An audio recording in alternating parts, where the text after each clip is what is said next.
Italy is canceling the partners of lesbian mothers, and Italian leftists are up in arms.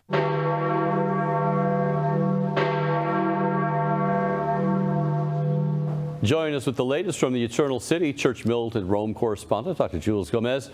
Jules, lesbian pride is on full display all this month in Italy, and now a judge is pushing back. What's the latest?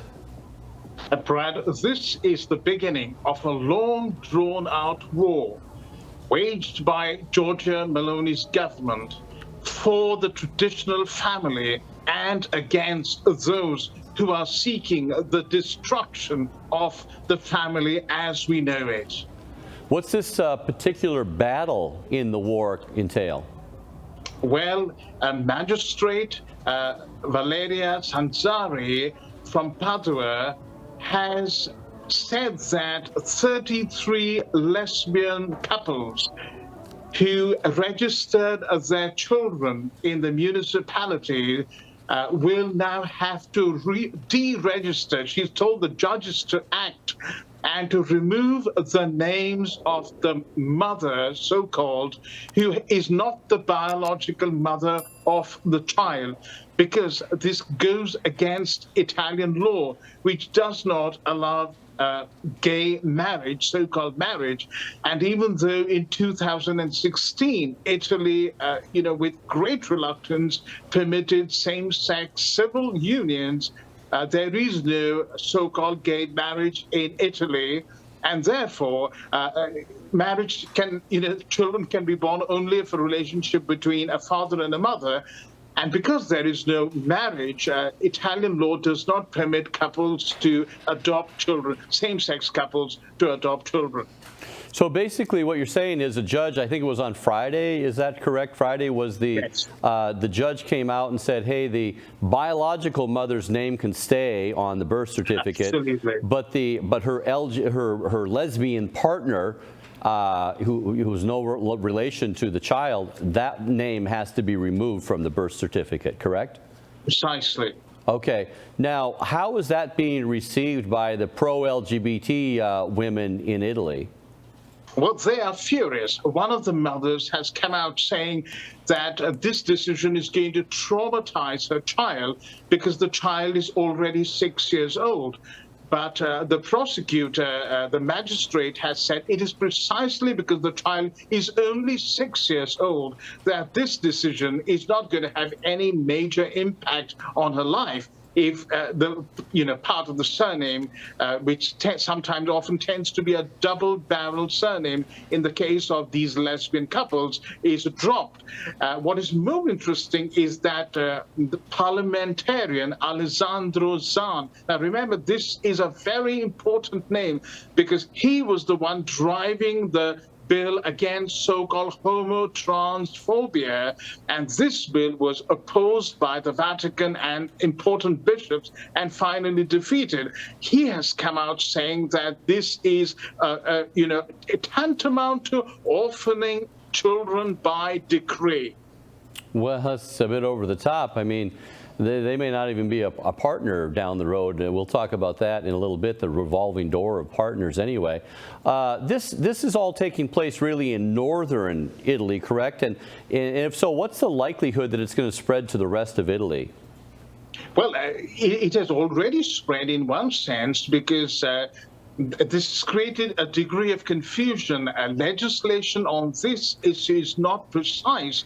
And so mayors in some parts of Italy are saying, well, we will continue to register the names of same-sex couples, that the children giving surnames of both parents, and other mayors are saying, no, we won't do that. But this is going to put pressure on the government to frame a law to address this issue. In fact, in March, the Giorgia Meloni government instructed the government in Milan to stop registering children of same-sex parents. And again, the reason given was same-sex parents are not in a marital relationship, and therefore they do not have a right to adopt children. And so you cannot register them as children of same-sex couples, as a couple. Now, this, of course, in addition to what you asked, Brad, this is continuing to provoke the fury of the European Union, who just want to ram down the gay agenda, down the throats of Italians as well.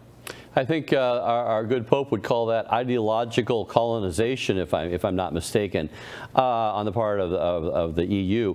What does Pope Francis, I mean, if you're able to crawl inside the mind of the Pope there, how does he view such a move as late as this is? I mean, this is just on Friday. He probably hasn't even spoke on it yet, but can you weigh in on that? Tell us how Pope Francis would view such a move as removing the lesbian name off of a birth certificate. Seems, as he said, children deserve a mother and a father. Well, before we go to Pope Francis, I can tell you how many Italian bishops are viewing this. This is sitting on the sidelines or, approving lesbian mothers, so-called, with a wink and a nod, because Avvenire, which is the Italian bishop's newspaper, has published an editorial where they are basically stating what is happening without taking sides, without stating the Christian or the Catholic position on this issue. And that is actually, quite striking, the way the editorial is written. It could be seen as favoring this LGBT movement. Coming to Pope Francis, of course, Pope Francis does talk about ideological colonization. He does say that children need a mother and a father. But when this Roman couple come to him, two fathers with 3 children by artificial insemination, a lesbian surrogate, he greets them so warmly, and he welcomes them, and he urges them to go to church and take their children to church and receive the sacraments without even repentance. So Pope Francis continues, I'm afraid, to send out very mixed messages, to sum it up, who am I to judge, kind of thing. I guess another angle here, I was reading the statistics not long ago about the homosexuals in general are notorious for having multiple partners. You hear about bathhouses and this, and the degree to which that changes if they're in somehow a monogamous relationship, or there's such a thing for them. Which would lead one to even question the stability of such relationships as they're trying to purport here with regard to, putting names, if there's no permanency, having a gay partner on a birth certificate, if that relationship changes, birth certificates are there for biological, certification, something that's solid, doesn't change. Your DNA never changes. And here you just put your latest partner on there. Your thoughts on all that? Brad, that's a very pertinent question that you have raised, because studies continue to tell us that male homosexuals have a very high rate of promiscuity, thus endangering the stability of a family. But then there are also studies telling us that female homosexual relationships are highly unstable, because God did not create 2 women to live together. Men and women are so different. But that brings us on to another issue, and children of homosexuals who have grown up and are now adults, some of them are scholars, have written books on how being adopted by 2 dads or 2 mums is tantamount to child abuse. These scholars have, had a fierce backlash against what they have written, but they continue to stand by, and Church Militant, in fact, has reported on some of these writings. I myself have reviewed some of the books. Excellent, excellent, excellent point. Well, Jules, God knew what he was doing when he made human beings, male and female, as he did with every other species on this planet. He also knew what he was doing when he defined marriage as a union of 1 man and 1 woman. And likewise, he knew what he was doing when he designed the family as the perfect setting in which to raise children. And I ask all of our viewers, please pray for all the children who are being raised in such confusion these days. Jules, thank you very much for the good news story today. Thank you, Brad.